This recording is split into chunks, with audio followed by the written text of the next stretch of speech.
지금부터 제26회 김달진 문학제 문학심포지움을 시작하겠습니다. 시작에 앞서서 발제하신 선생님들과 토론하신 선생님을 소개해 올리고 진행 방식에 대해서 잠시 안내 말씀드리겠습니다. 우선 발제를 맡으신 한양대학교 유성호 교수님이십니다.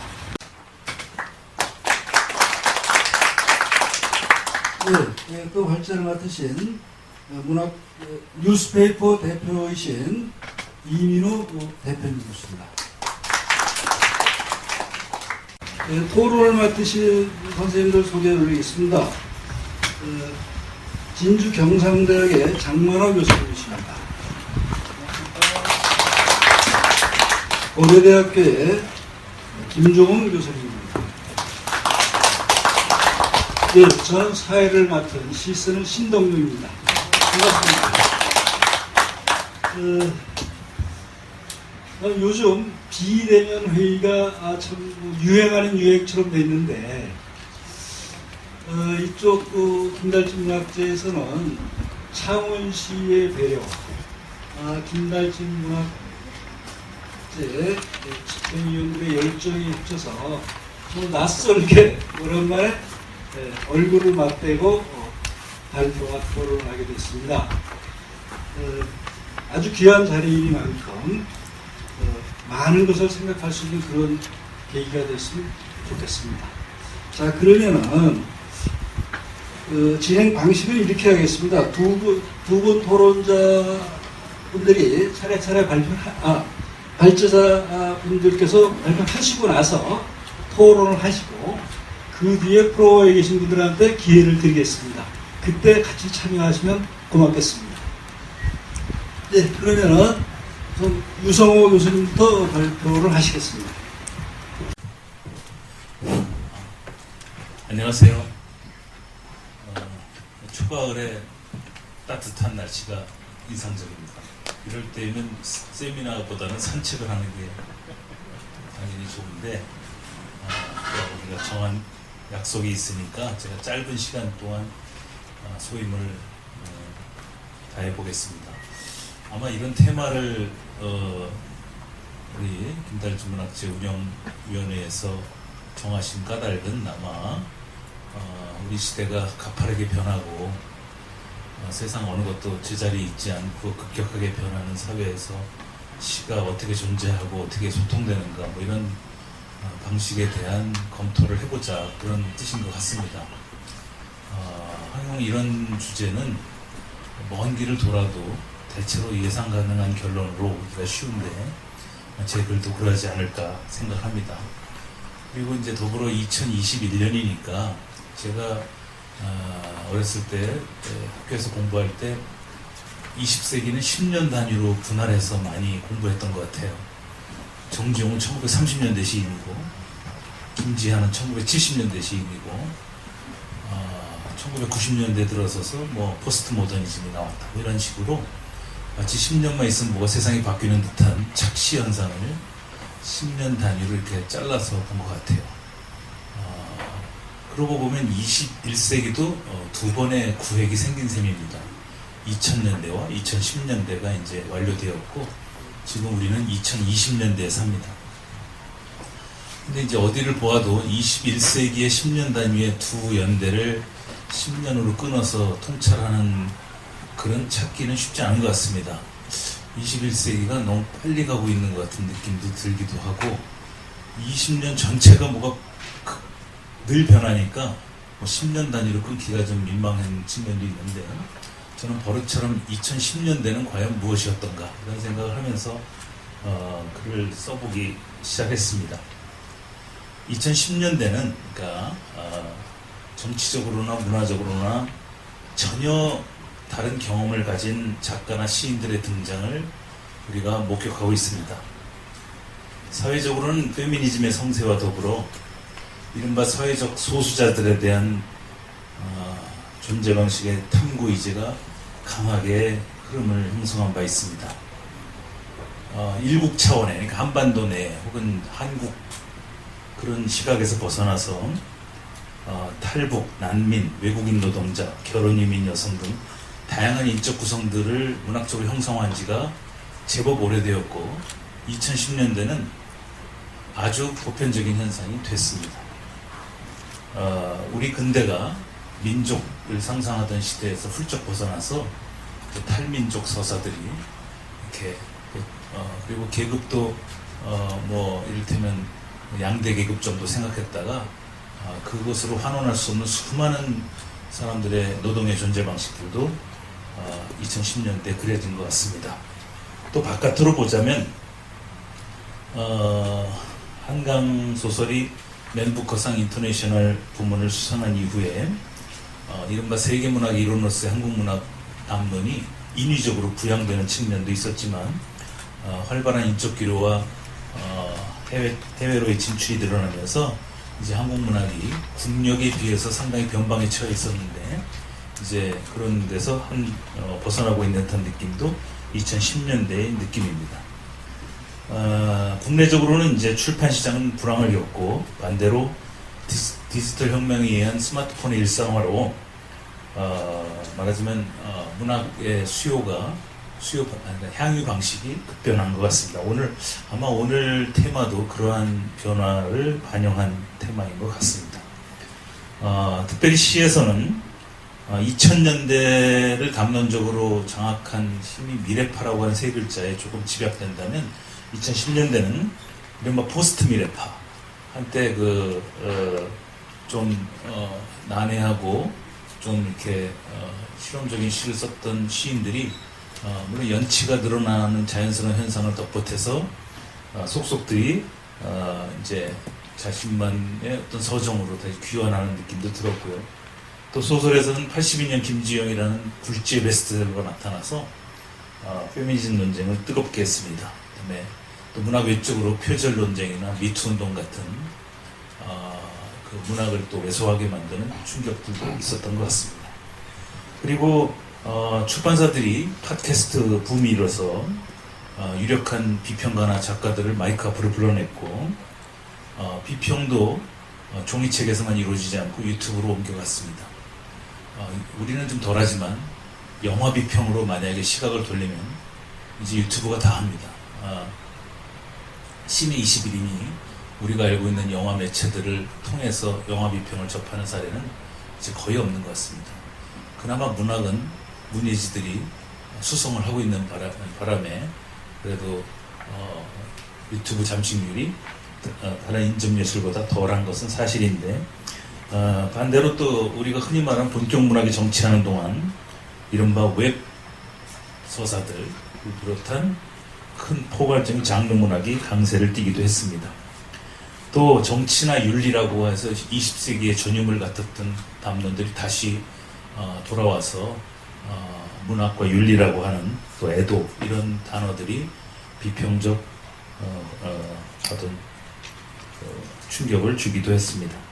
어쨌든 이러한 2010년대는 우리 근대사에서 빚어진 여러 과제들을 부분적으로 떠안으면서 전혀 새로운 이제 문학의 존재 방식을 열어낸 것 같습니다. 그 중에 이제 전사, 그러니까 2020년대 전에 2000년대 선생님들 기억에 선명하시겠지만 2005년도 무렵에 작은 땅은 벼치고 미래파라고 하는 비평적인 흐름이 있었습니다. 사건이라고 해도 좋을 것 같습니다.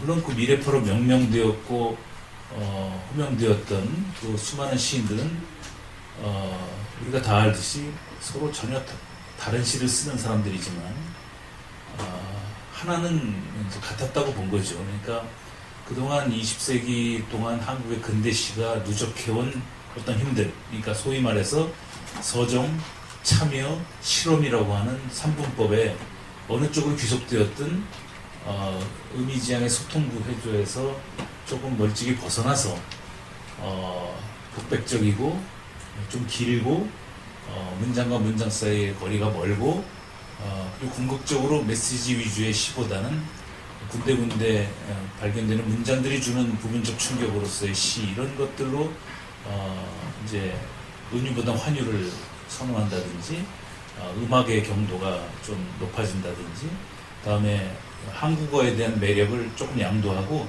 언어 일반에 대한 사유로 확장해 간다든지 이런 것들이 이제 2000년대 초반에 소위 세대론적인 어떤 인적인 구분을 동시에 취하면서 이렇게 등장한 것 같아요. 근데 이 시들이 이제 우리 전통적인 서정시들, 전통적인 참여시들, 뭐 전통적인 실험시들, 전통적인 실험시라는 게 좀 언어 어폐가 있습니다만 또 우리의 경험 속에 이상부터 저 포스트 모던까지의 그냥 흐름을 본다면 그냥 우리가 알고 있는 실험시들이죠. 이들이 20세기 동안 축적해온 것들이 제가 보기에는 그래도 삶의 비극성과 그리고 공동체 차원에서의 어떤 그 전망 이런 것들을 서로 다른 방식으로 추구해 왔다고 생각된다면 미래파로 포획된 명명에서는 이 두 가지가 거쳐진 것 같습니다. 생은 비극적이지 않고 비루하고 왜소하고 권태롭고 그렇게 큰 의미론적인 지향을 할 만한 것이 못 되는 조금 해체되고 파편화된 그런 시간들의 더미로 좀 많이 환원된 측면을 미래파라고 하는 흐름이 주었고요. 또 하나는 이 공동체적 차원의 어떤 지향이라고 하는 것은 근대적 과제, 우리의 맨날 분단된 사회라든가 전쟁을 겪던 시대라든가 이런 것들이 추구하는 것들로부터 사적인 회로로 이렇게 많이 침잠했던 그런 흐름을 줌으로써 미래파가 준 충격은 긍정적으로는 그동안 좀 매너리즘에 빠져있는 20세기의 새로운 진작을 한 측면이 있지만 반대로 생각하면 그동안 1세기 가깝게 축적해온 한국의 근대의 축적분을 좀 추문화시킨 한 방에 이렇게 한 방에 이렇게 서로 견줄 수 있는 대등한 타자로 이렇게 존재하려고 하는 비평적 욕망이 강하지 않았는가. 그럼으로써 다시 그 담론이 그렇게 계속 지속성을 못 가지고 다시 우리가 말하는 항용 말하는 근대적인 어떤 주체로 다시 이렇게 부분적으로 환원되는 측면을 20세기, 21세기 초엽이 준 것 같아요. 근데 지금은 미래파가 나올 때하고 전혀 다른 세상이 또 구축되고 있습니다. 아시다시피 4차 산업혁명이니 AI니 사이보그니 디지털 리터러시니 포스트 휴먼이니 하는 단어들이 지금 문예지의 특집들을 다 장식하고 있습니다.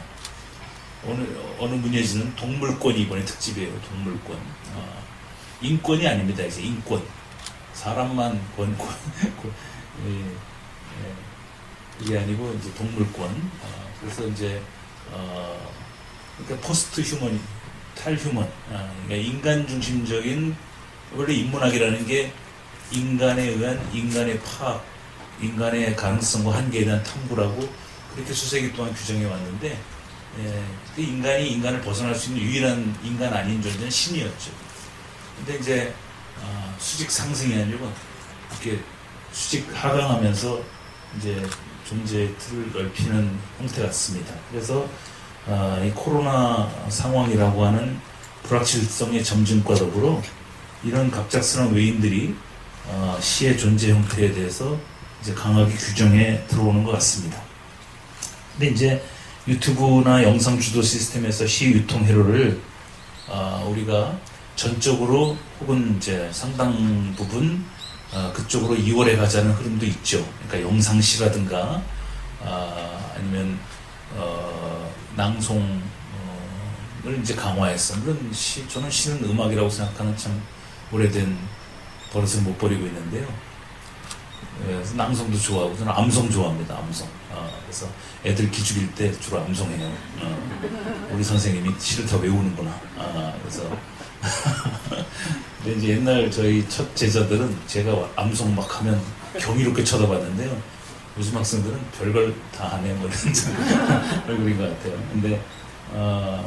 근데 그렇더라도 지금 시의 존재 형태를 또는 존재 방식을 전적으로 영상 주도 시스템의 어떤 그런 매체적인 조건으로 이월해 가는 것은 현명하지 못할 뿐더러 시의 궁극적인 자기 부정에 이를 것이다. 왜냐하면 이 조기책이라고 하는 것은 굳이 매체적인, 그러니까 뭐 표현 매체적인 차이가 아니라 존재 형식을 규정하는 것 같아요. 저는 이렇게 예전에 처음에 천리안 하이텔 나왔을 때 1980년대 아닙니까? 80년대 후반 정도 됐을 거예요. 지금부터 한 35년 전쯤 됩니다. 그때 곧 종이신문이 없어진다고 그랬어요. 근데 지금껏 다 나옵니다. 물론 독자 수가 줄긴 했지만 여전히 더 나오고, 그 종이책의 운명도 비슷하지 않을까. 저는 이렇게 책이 물질인 것 같아요.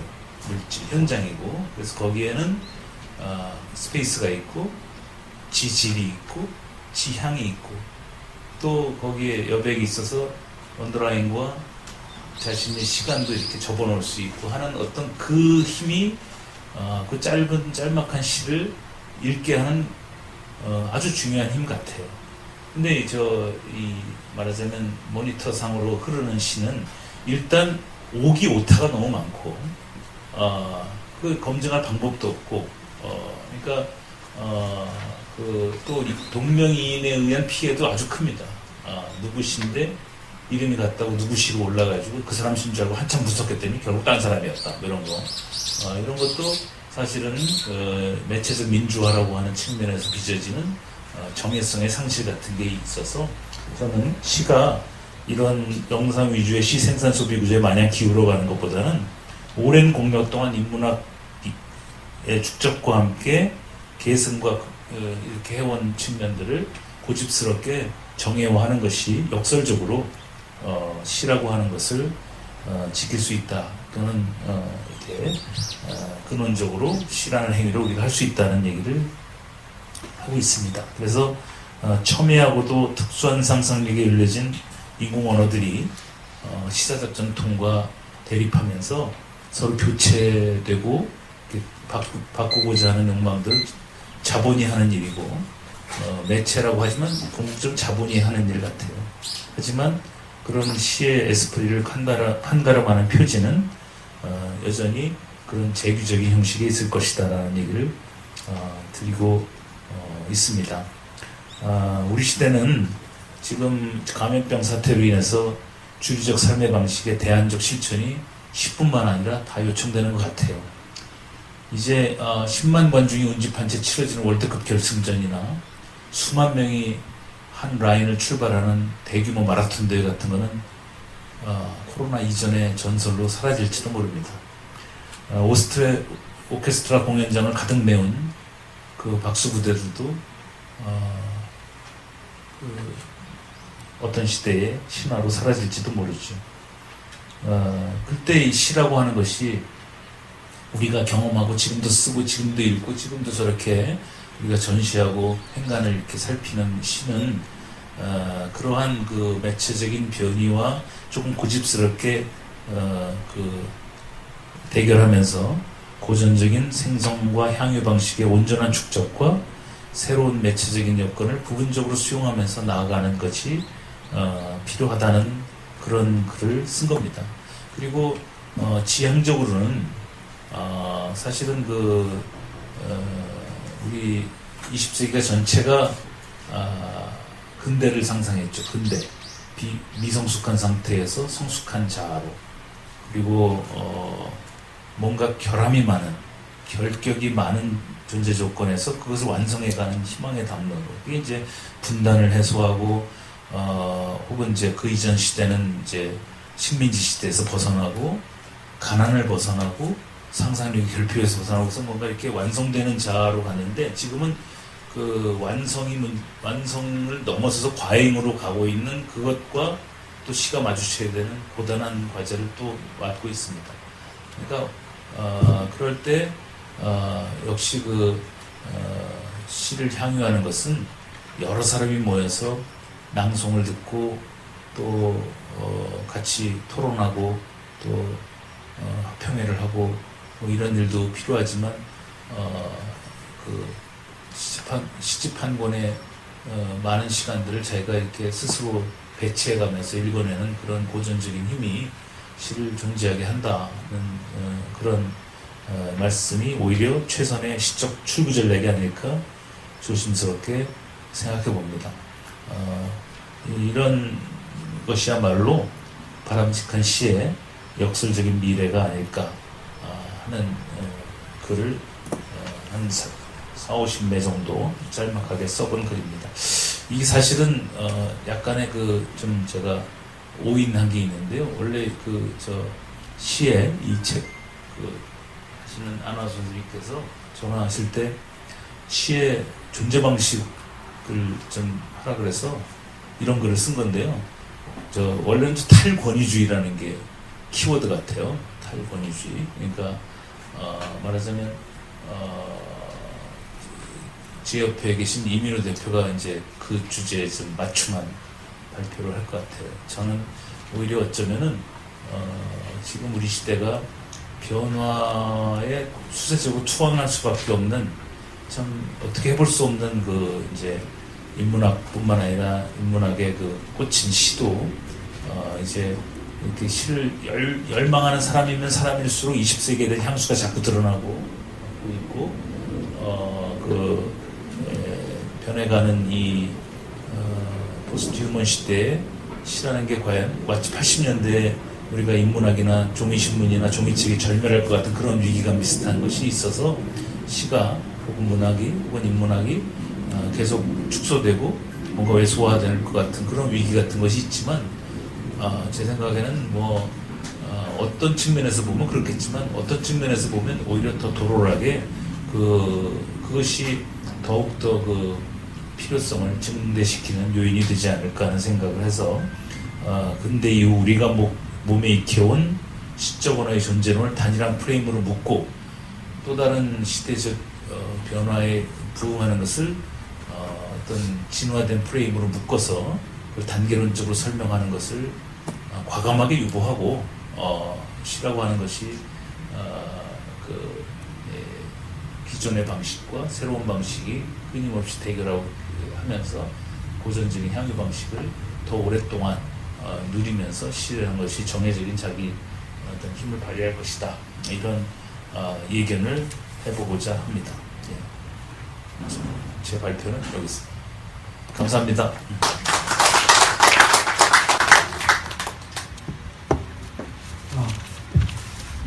예, 이어서 이민우 대표께서 문화의 다변화와 동의 시스템의 재등장이라는 주제로 발표를 해주시겠습니다.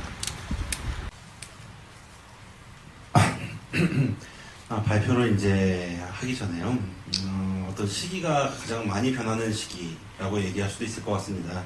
여기 글에 나왔던 신문수 사태 이후에 나왔던 문학삼이라는 창비의 웹진이 어제 폐간됐다는 얘기를 듣고 들은 길입니다.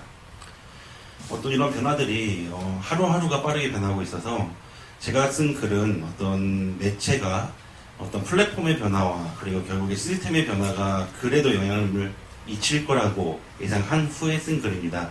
그래서 그렇게 이해해 주시면 좋을 것 같습니다. 발표 시작하겠습니다. 신경숙이 지난 3월에 이제 복귀를 얘기했습니다.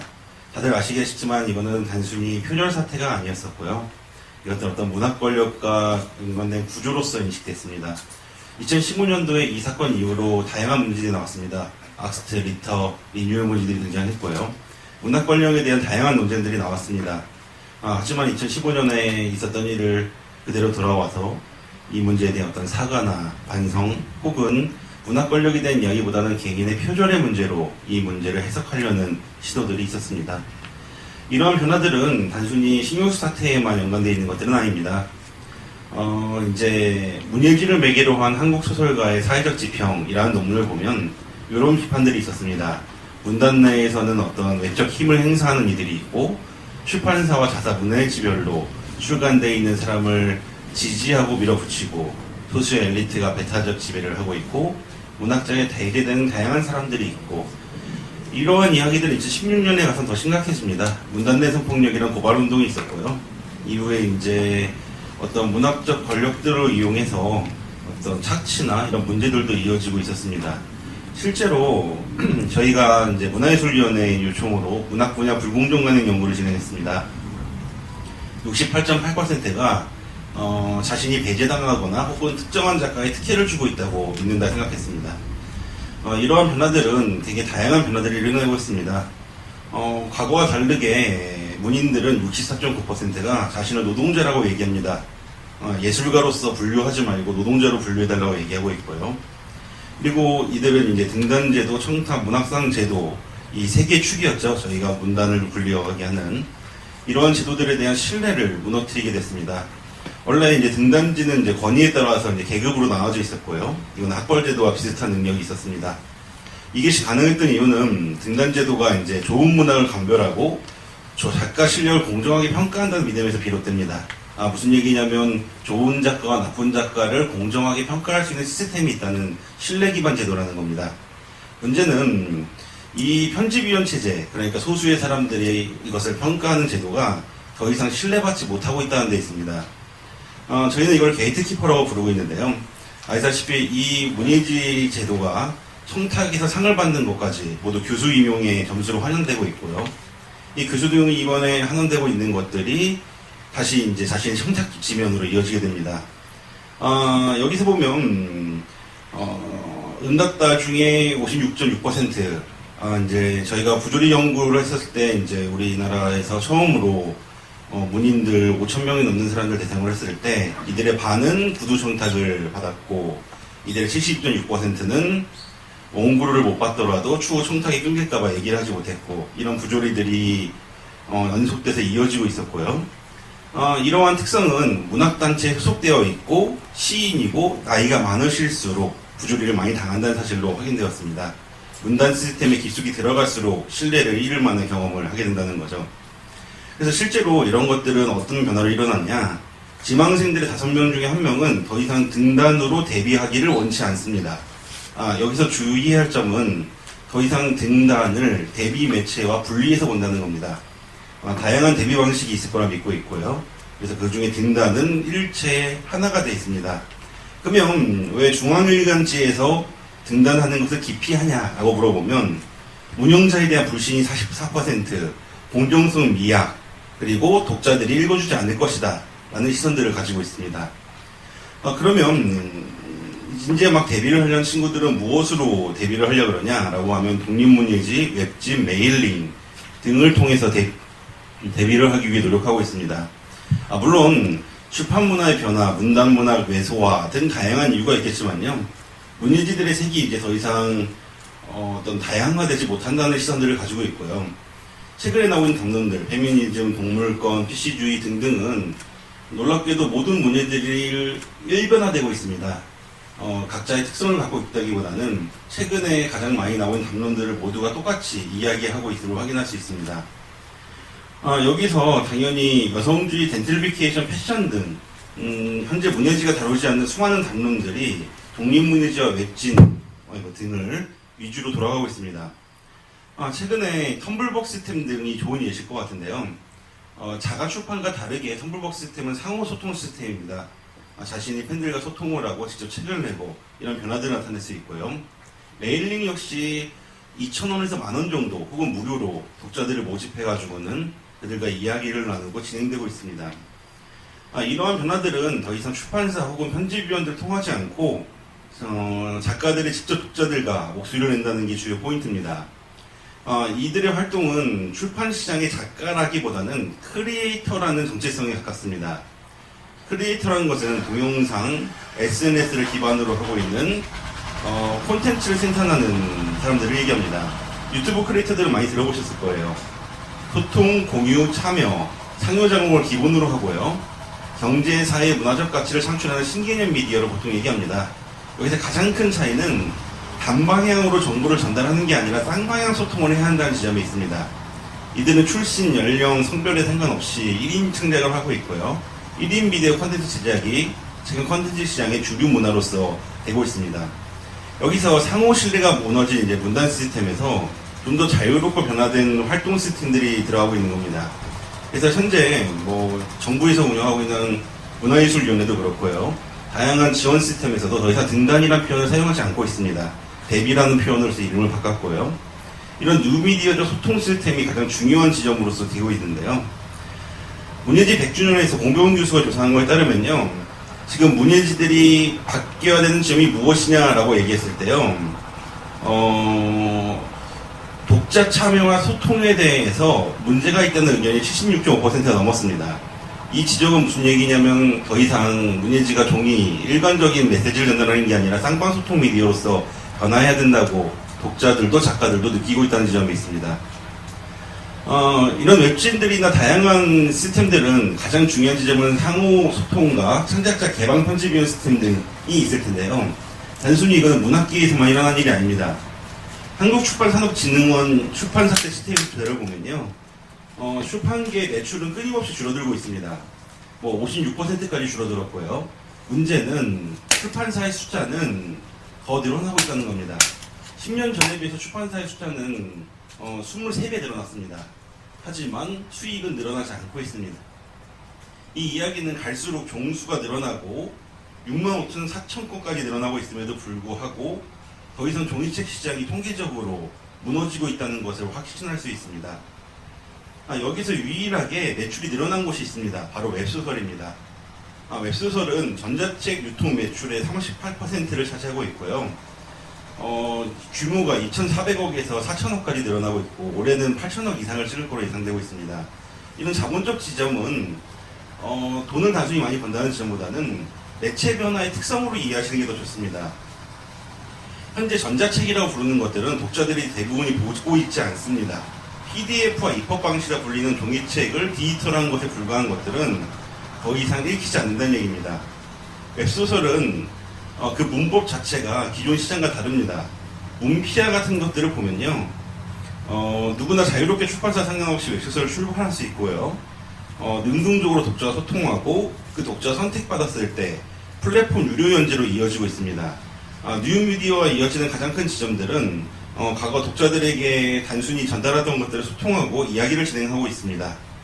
거기다가 출판사라는 것 자체에 대한 신뢰도 무너지고 있습니다. 아까 문단문이 어떤 부조리로 인해서 무너지는 것이 있다면 출판사 역시 더 이상 신뢰를 받지 못하는 지경에 이르렀다고 얘기할 수 있습니다. 최근에 장강명 사태가 있었습니다. 장강명은 문학동네 창비 한겨레 민음사 은행나무 등 굴지 출판사로부터 계약 위반을 당했다고 밝혀왔고요. 이거에 대해서 대한출판문화협회가 공식적으로 없다라고 밝혔으나 추후에 이게 거짓말인 걸로 밝혀져가지고는 큰 어려움에 겪고 있었습니다. 특히나 이제 백희나 작가의 구름빵 사태 등 레절 계약 문제 등을 인해서 정부가 이걸 해결하기 위해서 표준계약서를 만들었으나 출판사들이 강하게 반발하고 있습니다. 공평한 표준계약서 같은 것도 더 이상 출판사가 받아들이기 어렵다고 얘기하고 있는데, 그 이유는 더 이상 그 표준계약서에 의해서 출판을 했을 경우에 출판사에 더 이상 수익이 나지 않는다는 주장입니다. 결론적으로 무슨 말씀을 드리고 있는 거냐면요, 문단 시스템과 출판계 시스템이 모두 신뢰를 잃어버렸다는 데 있습니다. 단순히 이제 독자들이 외면했다기보다는 작가들 자체에게 신뢰를 받지 못하는 시스템이 돼버렸다는 게 제 얘기의 포인트입니다. 그 다음에 이거는 제가 말씀드린 이 글귀에 통계적으로 충분히 기록해 놨습니다. 그러면 대안이 없느냐라고 하면요, 이미 대안은 있고 그런 시장이 형성돼 버렸습니다. 일단은 저희 클라우드 펀딩을 얘기하면 좋을 것 같아요. 놀랍게도 클라우드 펀딩 시스템의 42%가 문학입니다. 클라우드 펀딩은 무엇이냐? 쉽게 얘기하면요, 자신이 원하는 컨텐츠를 미리 사람들한테 미리 보기로 보여주고요, 투자하라는 겁니다. 책이 나오기 전에 미리 독자들에게 투자받고 돈을 받으면요, 그걸 통해서 생산해내는 것을 말합니다. 출판사를 통하지 않고 있고요. 출판사에게 특정한 돈을 내고 얘기하는 자가출간하고도 다릅니다. 독자들이 충분히 소유한 상태로 책을 내는 출판 시스템을 얘기합니다. 이런 변화들은 이미 집단지성, 개방적 혁신, 네트워킹, 소셜미디어 등 기존 콘텐츠들이 종이시장에 머물지 않고 다양한 소통 시스템으로 이어졌음을 이야기할 수 있습니다. 특히나 유명 작가일수록요, 텀블벅을 많이 사용합니다. 그래서 출판계에 있지 않고 자신이 텀블벅을 통해서 독립해서 나가려는 활동은 유명 문인들부터 무명 문인들까지 다양하게 이루어지고 있는 문화 변화입니다. 그건 당연히 여기서 발표해야 될 것은요, 좋은 문학이 무엇인지 했을 것 같습니다. 문학계에서 몸으로 쓰는 시, 원래는 시, 80년대 문학 담론 논쟁도 넘어갔고요. 버스터 문화유적 미래파든 끊임없이 좋은 문학이 무엇인가에 대한 이야기로 넘어갔습니다. 그간 쌓여있던 출판계 문학계에 굶어버린 문제들이 터져버렸고요. 시대 변화에 대한 다양한 얘기들이 나오고 있습니다. 이런 것들을 해결하는 것으로 나오고 있는 것이 동인들입니다. 다시 한번 동인 취재를 위해서 더 이상 출판사 혹은 문학단체 중심이 아니라 다양한 이제 동인 시스템으로 모여서 제각기 자신들의 이야기를 합니다. 이제 제가 한 6년간 취재를 하면서 최근 1, 2년간은 문학계가 크게 두 가지로 분류되어 있는 것처럼 느끼고 있습니다. 대형 출판사를 주도해 제작되는 출판물이 있고요. 다른 동인 시스템 내에서 만들어진 독립 출판물이 있습니다. 이들은 동물권, 건축, 패션까지 동인 단위로 설명해왔던 자신만의 이야기를 풀어나가고 있습니다. 더 이상 출판사들은 출판사기보다는요, 소속사로서의 역할을 이제 요청받고 있는 것 같고요. 작가는 고독한 작가의 선물보다는 플랫폼의 쌍방소통 시스템에 대한 미디엄 콘텐츠로서 지위를 가지게 된 것 같습니다. 이것은 작가가 원하든 안 하든 간에 이미 그렇게 요구되고 있는 것 같고요. 이런 협업 시스템들은요, 사상행위 동은 프로젝트 단위에 따라서 뭉쳤다가 해체되는 일종의 문단 단위가 모듈성을 가진 동인 단위로 변화하는 것으로 이해되고 있고요. 기존 문단이 가졌던 역할들은 이런 동인 시스템들의 각자의 역할들이 나눠지고 있는 걸 봅니다. 정체성 정치로 주목받던 분들이 재연의 윤리로 단 한 달 만에 무너지기도 하고요. 문단의 최전선에 서 있던 사람들이 다 성범죄자가 돼서 사라지기도 합니다.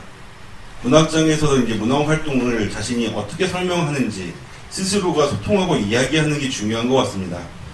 기존 시스템이 변화한다 그래서 문학계가 침몰하거나 사라지는 건 아니라고 믿습니다. 오히려 새로운 물처럼 그릇에 담겨 우리에게 돌아온다 믿는데요. 그릇이 바뀌면요, 물의 모양이 바뀌듯이 컨텐츠도 역시나 모양이 바뀔 거라 생각합니다. 이 다양한 방식과 방식들에서 저희가 어떤 문학을 할지에 대한 믿음들은 스스로가 얘기할 때가 중요하된 것 같습니다. 더 이상 거시담님보다는 자신들이 얘기할 수 있는 하나하나의 자신들의 믿음, 자신들의 문학이 중요한 지점에 서 있다고 믿습니다. 네, 발표는 여기까지 하겠습니다. 감사드립니다. 예, 그 야외 세미나가 또 색다른 맛이 있네요. 가을볕도 있고 바람도 있습니다만 경기술도 저렇게 배경으로 이렇게 쭉 내주세요. 예, 오늘 그 문학 심포지움의 그 성격에 맞게 유성원 교수님은 문학 내적인 문제를 말씀해 주셨고, 이민우 대표님은 문학 외적인 생산 양식의 그 변화를 말씀해 주셨네요. 제 나름대로 잠깐만 요약해서 그 말씀을 드리자면, 유성원 교수님의 경우에는 가령 미래파 같은 경우에 새롭게 나타나서 기존의 문단의 엄숙지나 계몽성 이런 거를 반성할 수 있는 그런 계기로 작동을 했지만, 그 소통 방식의 어떤 문제나 이런 것 때문에 사실 그 어떤 인문학적 정신이 좀 결핍되어 있지 않았나, 이런 말씀을 해주신 것 같고, 그래서 또 정보화 사회로 인해서 다른 미디어를 통한 문학 활동이 이루어지지만 그 정보 자체가 어떤 자본의 한 측면이기 때문에 이것도 사실은 우리 공동체의 삶의 문제를 다루는 데 있어 문제가 있지 않나. 그렇기 때문에 시를 향유하는 것, 문학을 향유하는 것은 아주 고전적인 태도, 그러니까 시를 대하고 느끼고 사유하는 그런 방식으로서의 어떤 새로운 길이 모색돼야 되지 않겠냐, 이런 말씀을 해주신 것 같습니다.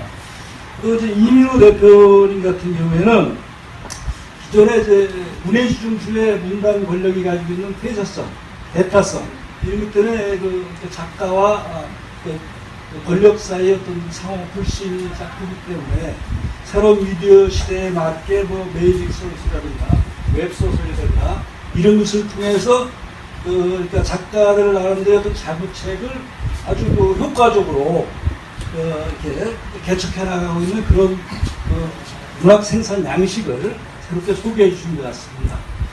예, 그럼 제 얘기는 여기까지 하고 바로 두 분 토론자 분들께 마이크를 넘기겠습니다. 어느 분이 먼저 해주시겠습니까? 예, 장동원 선생님. 네, 반갑습니다. 경상국립대학교의 장만구입니다. 두 분 발표를 들으면서 느낀 생각은 사실 토론자가 우리가 아니고 상호 토론을 했더라면 훨씬 더 재미있고 다양한 논의가 이루어지지 않았을까라고 생각을 했습니다. 그만큼 신동윤 교수님께서 말씀해 주셨듯이 어떤 서로 다른 차원에서 말씀을 하고 계셔서 흥미로웠습니다. 많이 배웠고요. 여러 가지 많이 생각이 드는 그런 발표였습니다. 유성우 선생님은 예전에 같이 세미나를 한 적이 있었는데, 유성우 선생님 별명이 박람감기였거든요. 모르시는 게 없고, 또 기억력이 아주 탁월하셔서 맨날 이제 그런 이야기들을 좀 하고 있었습니다. 거기에다가 지금 이번에 발표하신 거 보면 훨씬 더 시대에 대한 전망까지 곁들여져서 많은 것들을 느끼게 하는 그런 글이었다고 생각합니다. 저는 게으른 시인이긴 하지만 그래도 시인이어서 요즘에 시를 쓰려다 보면 무엇을 쓰지, 어떻게 쓰지 하는 고민들을 하게 됩니다. 워낙에 시가 이전과는 다른 모습으로 서 있기 때문이죠. 갑자기 궁금해졌습니다. 비평가들은 어떡하지? 아까 유성호 선생님께서 본인은 음악성을 중시한다고 말씀하셨고요. 유성호 같은 평론가께서는 요즘의 시에 대해서 평론을 하실 때 어떤 생각들이 좀 드시는지, 특히 젊은 시인들에 대해서 그런 유성호 선생님 개인적 경험을 좀 들어보면 좀 흥미롭겠다, 그런 생각이 좀 들었습니다.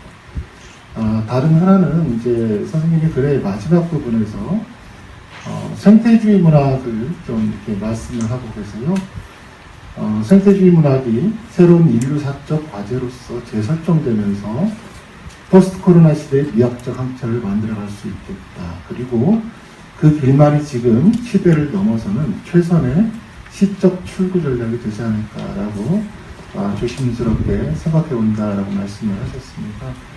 그래서 선생님께서 생각하고 계시는 이 생태문학의 가능성에 대해서 아까 말씀을 안 해주셨기 때문에 그 말씀을 좀 더 들어보면 좋겠다, 이렇게 생각합니다.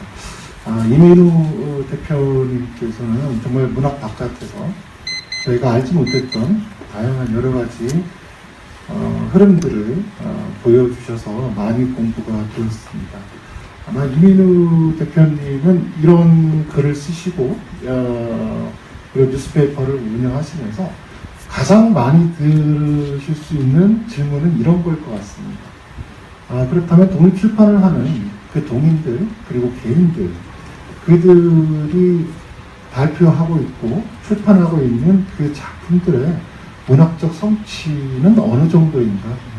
등단이라는 제도를 거치지 않고, 물론 등단이라는 제도가 가지고 있는 문제점도 있지만 어떤 공인된 어떤 그 관문을 거치지 않고 그들이 만들어내는 작품들이 어느 정도의 가치가 있을 것인가라고 아마 많은 질문들을 받으셨을 것 같아요. 아마 해먹은 질문일 수도 있겠지만 이 자리에서 그 부분에 대해서 좀 설명을 해주시면 저를 포함해서 청중들에게 많이 도움이 될 수 있지 않겠나, 그런 생각을 했습니다.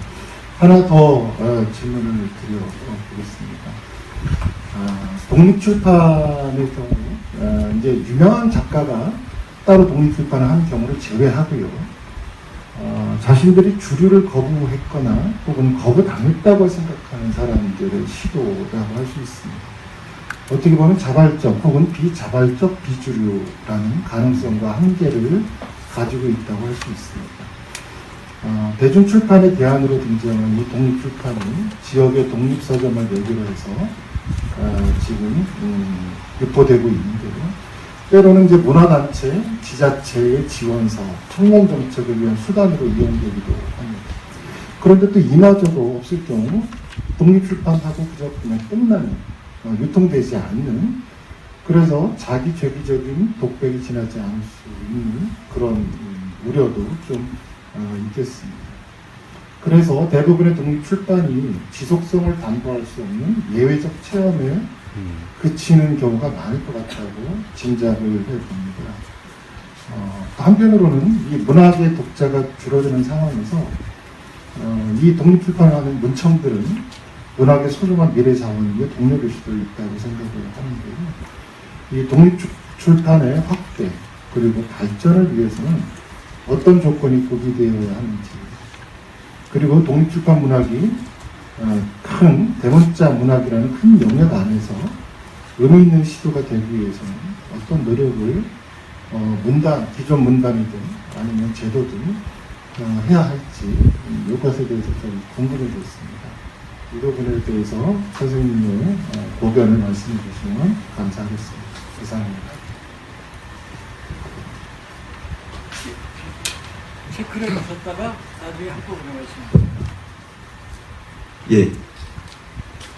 저도 유성호 선생님부터 먼저 질문 드리겠습니다. 최근에 어떤 드라마가 더 최어라는 그런 드라마가 유행이었다라는 이야기를 들었습니다. 넷플릭스 아마 드라마였고, 그 다음에 그 아이비리그에서 어떤 학교의 영문과에서 벌어지는 일인데 학과장님이 2명이 수강하고 있는 전통적인 아주 정말 전통적인 방식으로 그 수업이 진행되는 그런 교수님의 수업과 그 다음에 뭐 각종 최근 유행 담론들을 가르치는 하지만 이제 비정년 교수의 바글바글한 수강생들이 바글바글한 그런 학생들 둘을 이제 묶어가지고 두 수업을 묶어하고 공동 팀 티칭으로 하려고 그런 시도를 했다가 우여곡절 끝에 그 학과장직을 내려놓을 수밖에 없었다는 그런 이야기인데요. 제가 이 전통적인 그 아마 방법론일 수도 있겠고, 그리고 아니면 그 전통적인 것이 변화일 수도 있을 것 같고, 그러면서 저도 이제 교육 현장에서 이제 느끼는 바인데요. 무엇을 어떻게 가르쳐야 될지 제가 신인류에게 과연 제가 지금 소개하고 있는 뭐 김소월이라든지 한용운이라든지 이런 뭐 이육사라든지 뭐 이런 시인들의 어떤 시적인 것을 추출해가지고 학생들에게 전달을 할 때 저는 스스로 되게 뭐랄까요, 그 자기 확신을 가지면서 가르치고 있는데도 불구하고 이게 어느 정도 전달이 될지에 대해서 가면 갈수록 좀 뭐 자신감이 좀 떨어지는 좀 형국인데요. 선배 교수님으로서 한 말씀 어떤 대안이 있을지 그런 것들 대안을 좀 밝혀주셨으면 좋겠고요. 한편으로는 또 제가 이제 대학교에 입학을 했었을 때 제도교육하고 대학교하고의 차이가 그런 거에서 되게 실감이 됐었어요. 예를 들어서 김소월이라든지 한용운 같은 뭐 박목월 이런 시인들의 시를 배우다가 이제 좀 새로운 시들을 접하게 되는 거죠. 그 뭐 기영도라든지 뭐 황지우라든지 최승재라든지 대시대 때는 그게 새로운 시였습니다. 그랬을 때 뭔가 해방감 같은 걸 느꼈고 거기에서 또 어떤 시적인 것을 또 조금 더 밀착해서 느꼈는데 좀 시간이 지나다 보니까 그것들도 좀 낡게 되고, 그리고 소위 오늘 이제 그 거론되었던 그 미래파의 그 시들에서 부분적으로 저에게는 제가 밀착된 어떤 시적인 것을 느꼈었습니다.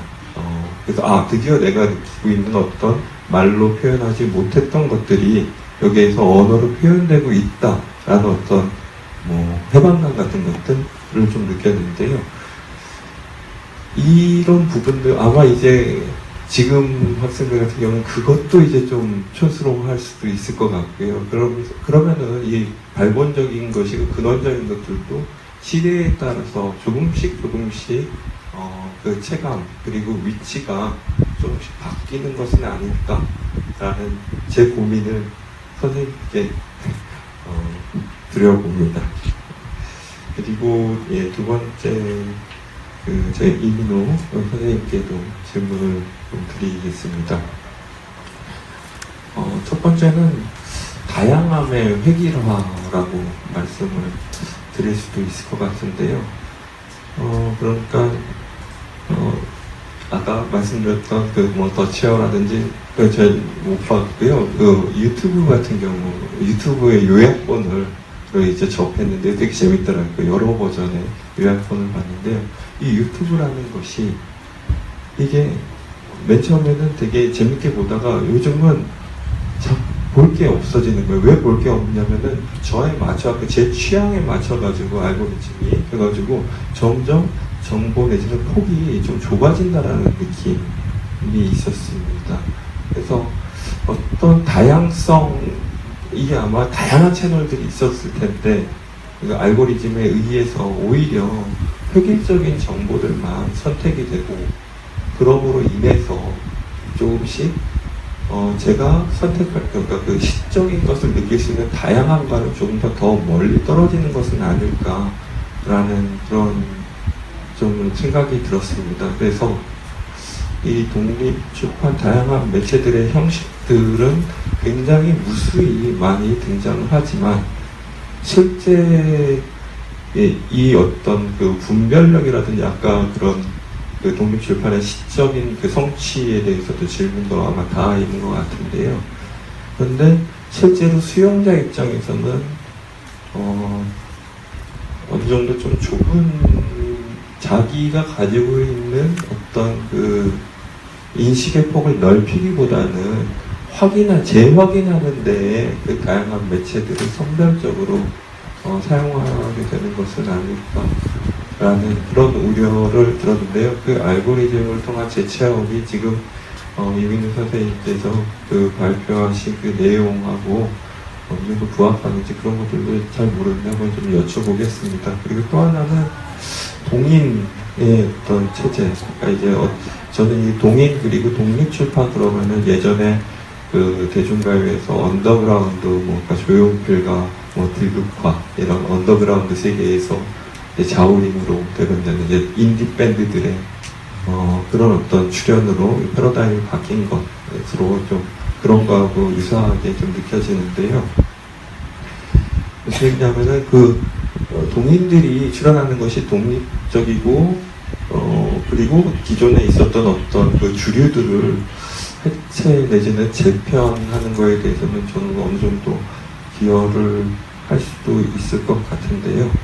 그런데 오히려 그 1인 미디어라고 말씀을 하셨는데, 그리고 또 조금 양질의 어떤 컨텐츠를 만들기 위해서는 1인은 아니고 아마 동인들이 모여가지고 컨텐츠를 만들 것 같은데요. 거기에서 그 동인들이 예전의 동인지처럼 새로운 권력으로 기능을 하게 되지는 않을까라는 생각도 저는 실질적으로 좀 그런 부분들이 미세하게 좀 감지를 하고 있는 부분이라서 그런 우려도 한번 두어봅니다. 예, 이상입니다. 유성호 선생님께서 먼저 말씀해 주시죠. 저 더우시니까 길지 않게. 예. 제가 여기 그 주제 발표 토론자 명단을 보고 제 토론자가 김종원 선생님 줄 알았어요. 두 분이 같이 해서 질문이 따블이 된 것 같습니다. 이게 답변 내용, 질문이 참 너무 이제, 이렇게 경험적인 부분을 많이 매개시켜야 돼가지고, 저로서는 실존적인 테마이기도 하고, 또 요즘, 이제, 하나의 일에 종사한 지도 꽤 되니까 생기는 스스로의 출구 전략, 소위 이제 그런 것도 고백하지 않을 수 없는데 그런 자리가 아니니까 여기가 두루뭉술이 빠져나가는 전략밖에 없는 것 같습니다. 근데 일단 그래도 오브젝티브한 게 생태주의의 재설정 문제인데 그건 공감하실 것 같아요. 시사적으로 사실 어디나 말하자면 환경론적 접근을 제 기억으로는 1990년대 초부터 시작한 것 같아요. 시인들이 먼저 했죠. 그러다 비평적으로 우리 여기 신동훈 선생님이 계시지만 생태학적 상상력 이런 거 편집하셔서 내신 때가 90년대 중반쯤 될 거예요. 네, 아마 신 선생님이 아주 선구적으로 하셨죠. 근데 그러다가 그거는 이제 뭐냐면 국내에서도 80년대 노동문학 이라든가 이런 그 인간 외의 어떤 질서에 대한 생각보다는 인간의 해방, 인간의 자유 이런 것들에 주목했던 우리 문학에 대한 자기 반성적 요소가 있고, 또 하나는 이제 전 지구적으로 변화하는 어떤 그 생태적인 위기들이 직간접적으로 정보가 이제 많이 노출됨으로써 느끼는 사람들의 위기 의식이 결합돼서 사람들이 자연을 찾고 숲으로 가고 또 이렇게 오염 또 그리고 도시에서 사는 사람들의 그 이제 말하자면 세속적으로 보면 성공한 사람처럼 보이지만 실제로는 근원을 잃어버린 사람 같은 이런 사유들이 90년대 생태학적 사유를 떠받쳤던 것 같아요. 그러다가 새로운 밀레니엄이 되면서 이건 잠복하면서 다양한 의제로 바뀌다가 다시 이게 설정된 게 기후변화라고 하는 또 다른 테마를 통해서 아마 된 것 같습니다. 지금도 이 내셔널 지오그래픽을 비롯해서 수많은 그 자연과학적인 그 대중 이렇게 개몽 프로그램이 이제는 그 단순한 오염 이런 문제가 아니고 이 지구라는 이 가이아 전체가 지금 뒤바뀌고 있다. 그런 정보들로 한 것 같아요. 그래서 생태적 시스템이라고 하는 것은 맞지만 이제 그 차원이 숲으로 가고 도시와 농촌 혹은 인공과 자연 이런 이분법이 아니고 좀 더 근원적인 문제로 더 확산되는 터에 이게 코로나 팬데믹 이게 터진 거죠. 그래서 팬데믹 초기에는 아마 굉장히 건설적으로 인간이 과잉 욕망이 드디어 바이러스를 통해서 한 대 맞는구나. 이제 인간이 제정신을 차리고 다시 잃어버린 것을 되찾겠구나. 이런 낙관적인 기대도 있었으나 인간은 역시 또 구제불능이어서 다시 이 사태가 해결되더라도 뭐 별로 나아질 것 같지 않은 또 다른 자본의 명령이 또 기다리고 있겠죠. 그럴 때 이제 문학이 하는 일의 최후의 윤리적 저지선이 다시 재설정된 그런 에콜로지컬한 사회일 것이다라는 것이 뭐 제 생각이고, 그거는 과거처럼 그런 이분법으로는 이제 그런 소박한 생태적 사유보다는 더 근본적인 것을 요구하고 있다. 그때 유행했던 것이 뭐 심층 생태학이라든가 이런 사유들이 있었는데 뭐 아마 그런 것들이 조금 비평적으로 활력을 얻지 않을까 하는 기대를 말씀드린 거고요. 그 다음에 뭐 나머지는 다 이제 좀 이렇게 비평이란 뭐고 요즘 시인들은 어떻게 평가하시고 그 다음에 학생들 가르칠 때 어떤 고충이 있느냐 이런 건데요. 그냥 다 집약해서 그냥 하나의 사파로 그냥 말씀드리고 제 말씀을 마치려고 합니다. 이게 이제 경험적인 건데요. 우리 뭐 성경 얘기해서 죄송합니다만 성경을 보면 아브라함이 이삭을 낳고 이삭은 야곱을 낳고 이렇게 계보가 있잖아요. 소위 계보. 아마 저도 계보에 상당히 관심이 많습니다. 이거 보학. 그러니까 문학사적으로 말하면 정지용이 청록파를 낳고 청록파가 누구를 낳고 뭐 이런 거예요. 계보. 백석이 누구를 낳고 그러다가 그 누구가 계속 이어져서 풍요로운 전통을 형성할 거라고 생각한 게 근대를 축적의 원리로 생각했던 근대인들의 사유 방식인 것 같습니다. 근대는 축적됩니다. 작가들도 김소월에서 정지용이 나오고 정지용에서 이제 이상이 나오고 이상에서 김수영이 나오고 김수영에서 황지우 뭐 이성복 나오고 이렇게 나오면 이게 축적이 되는 거야. 근데 어느 순간 이렇게 탑을 쌓는데 축적이 이게 무너져 버렸어요. 그러면서 축적이 아니라 산포 이게 흩어졌어요. 그래서 흩어진 기왓장을 보니까 저기 어떤 작가도 있고 박경리도 있고 저기 최인훈도 있고 저기 김소월도 있는 거예요. 그러니까 말하자면 우리가 지금 겪고 있는 후기 근대는 축적의 원리를, 그러니까 어떤 현상이 나오면, 문학에서 어떤 현상이 나오면 그 전 현상을 반성하고 통합하면서 이렇게 발전해가는 게 직선적이건 나선형이건 아니면 회귀형이건 이렇게 나아갈 거라고 생각한 것이 이른바 양적 폭발로 산포가 된 거예요. 그래서 학교 현장에서 실제로 비평 현장도 비슷할 거라고 생각합니다만 춘원 이광수다 말하자면 미당 서정주다 우리가 고전으로 생각하는 어떤 질서들 그분들의 뭐 인간적 결함 그런 건 자체하고 어쨌든 우리가 꼭 읽어야 되는 어떤 질서의 시작점 그래, 그들이 몰랐고 하려면 나은 사람들을 좀 봐야 되잖아요. 그런 분들에 대한, 경의와 경의가 사실은 그 산포와 더불어 사실은, 사라졌다고 봐야 됩니다.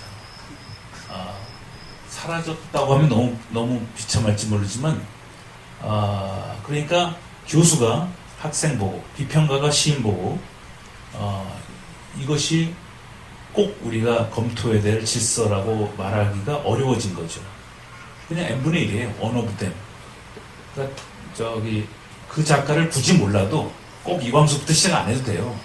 그냥 어디 툭 끊어서 김승호부터 해도 되고, 심지어는 어디 툭 끊어서 80년대 임철호부터 해도 되고, 그렇게, 근데 그 사람들도 할 게 많아요.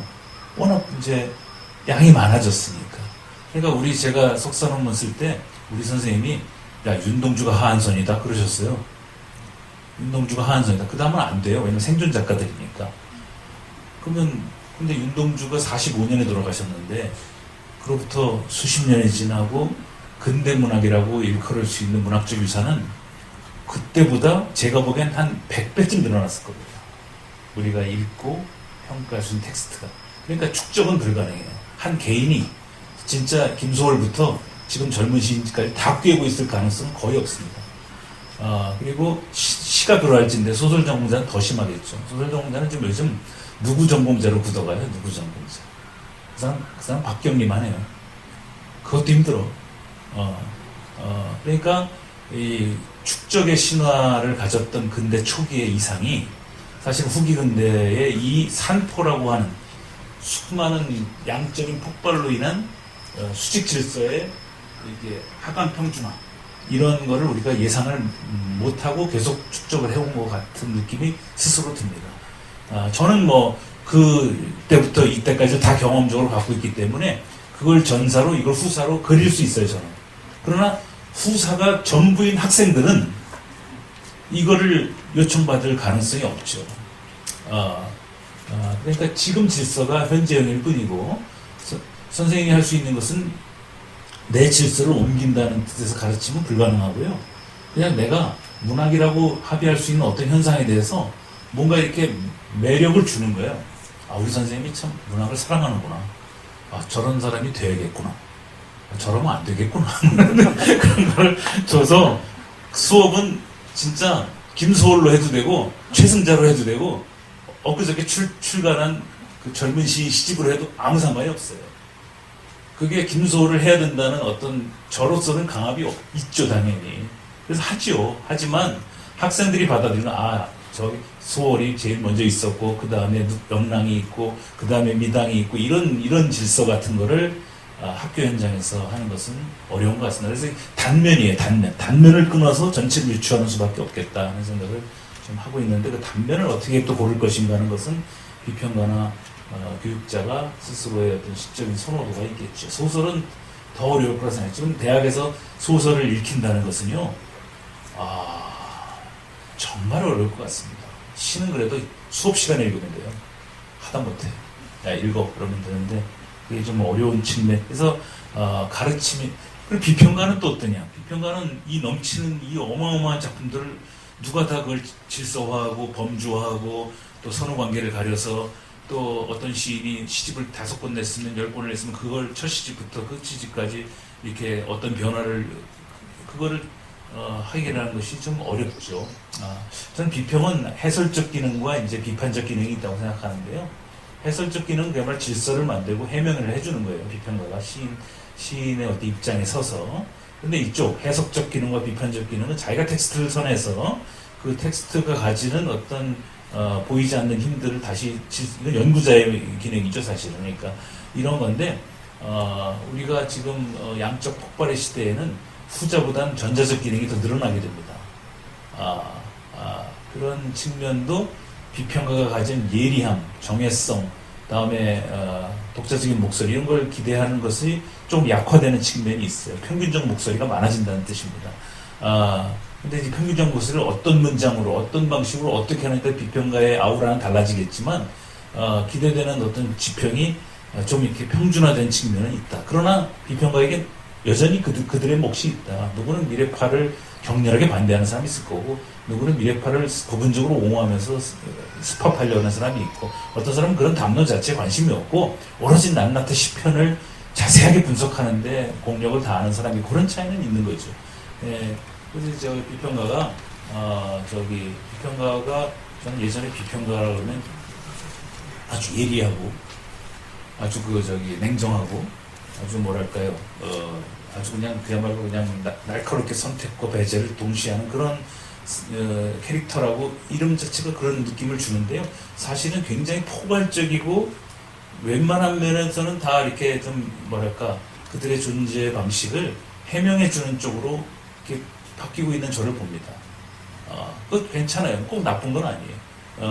존재론적인 절박성을 가진 어떤 언어들에 대해서 그 질서를 부여해주고 또 자기가 특정한 공간을 가져서 비평행위를 할 때는 얼마든지 이제 선택과 배제를 해서 그것 가지고 한국의 문학사의 중요한 마디를 형성해 준다면 그게 양대 과업이라고 생각하고 그냥 이렇게 하고 있습니다.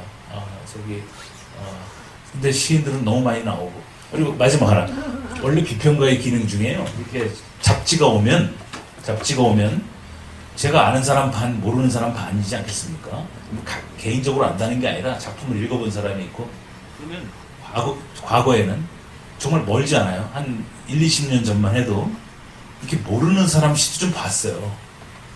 그러다가 이런 애가 있네. 이거 주목해야겠네. 이러면서 이 새로운 시인에 대해서 약간의 암암리 후원자도 되고 궁금증도 갖고, 이 친구가 다음 어떤 저널에 발표하면 눈여겨보기도 하고 그러는데, 이게 발굴의 기능이거든요. 발견. 이 기능이 사라졌습니다. 실존적으로 말씀드리면 저는 이제 제가 모르는 시인과 안 읽는 것 같아요. 그 말은 아는 사람 읽기도 벅차다는 뜻입니다. 이게 갖고 있는 비평가가 정말 묻혀있는 보석을 찾아내는 기능이 현저히 약화된 건 사실인 것 같아요. 이거는 당연히 나쁜 겁니다. 나쁜 거니까 더 열심히 더 많이 읽는 수밖에 없는 측면이 있는데, 이런 것도 과거 귀했던, 매체가 귀했던 시대는 다 발견이죠, 사실. 그렇지만 이렇게 매체가 많고 또 이렇게 축적되는 것이 우리의 생각보다 더 앞질러 갈 때 우리가 뒤미쳐 따라가는 독서가 이렇게 물리적으로 힘겹다. 그런 측면을 또 얘기하는, 그래도 열심히 또 이렇게 읽고 있습니다.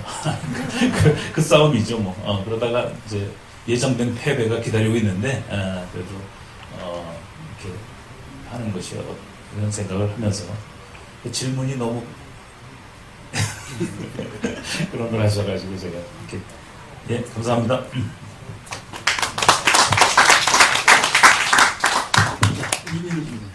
놀랍게도 제가 얘기해야 될 대부분 것들은 유성호 선생님이 지금 얘기를 하셨어요. 무슨 얘기냐면요. 일단은 제가 뭘 했는지부터 말씀드려야 될 것 같습니다. 지금 이제 문예지 지원 평가 시스템이라는 게 있습니다. 한국문화예술위원회에요.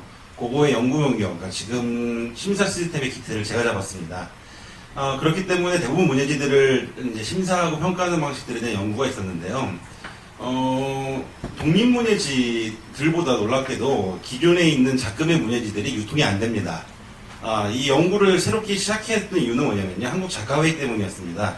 한국작가회의 문예지가 정부의 지원을 받고 있는데 책을 유통하지 않습니다. 쉽게 얘기하면 회원들끼리만 돌려보는 거죠. 그렇기 때문에 시민의 세금으로 이게 시행됐는데 시민들은 볼 수 없는 문예지라는 게 있다면 이걸 어떻게 해야 되는가에 대한 시작으로 연구가 시작됐던 겁니다. 무슨 얘기냐면요. 작금의 문예지들이 독립문예지들보다 유통이 안 되고 있고 독자가 없는 게 현실입니다. 저희 뉴스페이퍼를 예를 들자면요. 문학 독자들이 없지 않습니다. 저희가 한 달에 적어도 30만 명, 보통 100만 뷰에서 110만 뷰 정도를 내고 있습니다. 저희는 정확하게 얘기하면 문학신문이라고 불리지만 문단신문에 가깝습니다. 하는 역할은요. 그럼에도 불구하고 그렇게 많은 조회수가 난다는 것은 문학 독자들은 아직도 잘 존재한다는 거죠. 다만 소비하는 매체에 대한 반응성들이 바뀌었다는 겁니다. 독립문예지들이라는 게 사실은요. 많이들 없어집니다. 제가 5년 전에 독립문예지 연구 용역을 했을 때, 그리고 논문을 썼을 때만 했던 문예지들이 단 한 개도 안 나왔습니다. 문예지들은 빠르게 없어지는 게 그 역할에 걸맞습니다. 지금 기존 문예지들 말고요. 독립 문예지들요. 왜 그렇습니까? 라고 하면요. 자신들이 얘기해봤던 에코페미니즘에 대한 역할이 끝났다면 그 문예지는 빠르게 없어지는 겁니다. 젤리아 만년필이라는 좋은 문예지가 있었습니다. 아직도 사랑하는데요. 그 문예지는 고양이의 시선으로 보는 부동산의 문제를 그리자라는 게 목표였습니다. 젠틀리피케이션 문제를 다루자는 거였죠. 그리고 3년간 궁중족발 사태가 끝나자마자 장렬하게 사라졌습니다. 아주 적합한 역할이었다 생각해요. 다양한 담론들은 과거처럼 거시 담론이 될 수 없고요. 유성호 스님께서 얘기해 주신 것처럼 흩뿌려져 있고 그것이 빠르게 반짝였다 사라지기도 합니다. 그리고 그 역할이 끝났다면 없어지는 것도 제 역할을 하고 좋은 일에 생각합니다. 물론 아카이빙 사업하자고 정부 측에다 항상 얘기하고 있는데요. 아카이빙 사업이야 사실은 욕심 같은 거고요. 자신의 역할이 끝났을 때 없어지는 문학도 좋은 문학이라고 생각하고 있습니다. 그리고 이제 등단제도를 제외한 거에 대한 질적 신뢰성에 대한 부분은 사실 많이 맞는 지적입니다. 제가 3개월 전에 출판학회에서도 같은 질문을 받았습니다. 당연히 신뢰받을 수 없다는 말씀을 먼저 드리겠습니다. 무슨 말씀이냐면요. 독립문예지들 중에 보면 제가 경악하는 것들도 잔뜩 있습니다. 이것이 우리가 생각하는 문학의 기준선 안에 들어올 수 있나? 라고 생각할 정도 놀라운 것들도 있는데요.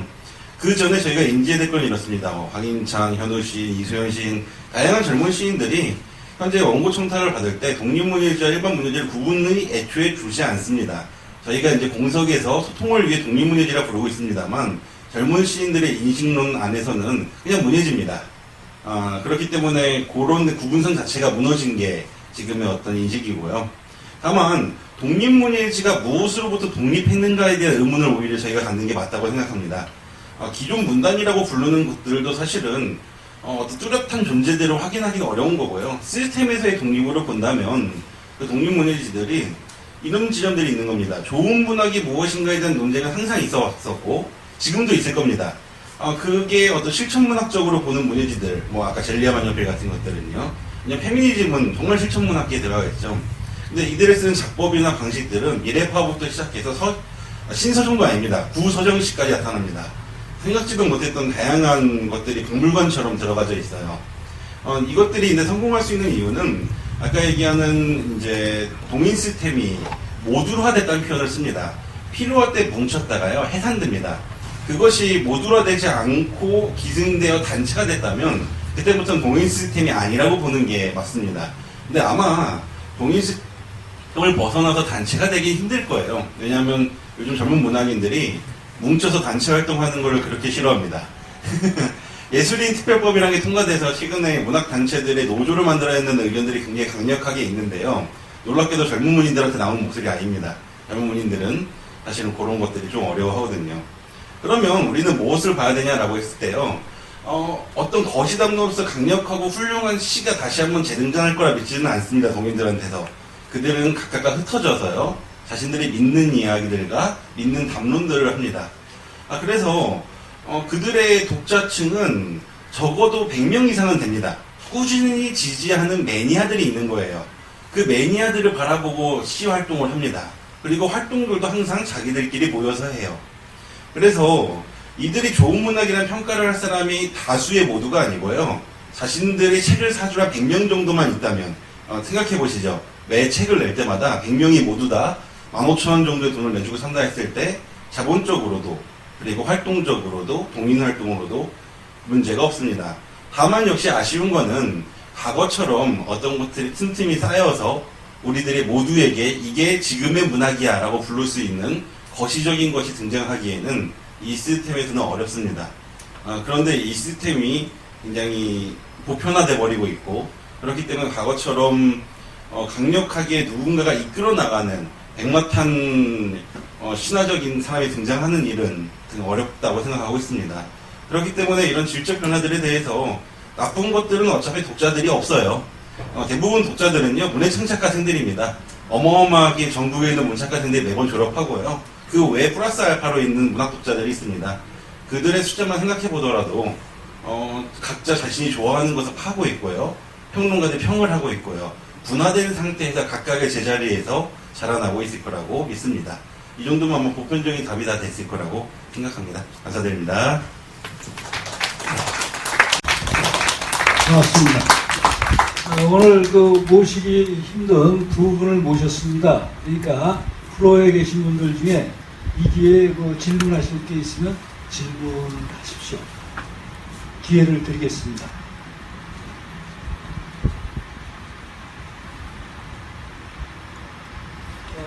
왜 저만 쳐다보고 계십니까?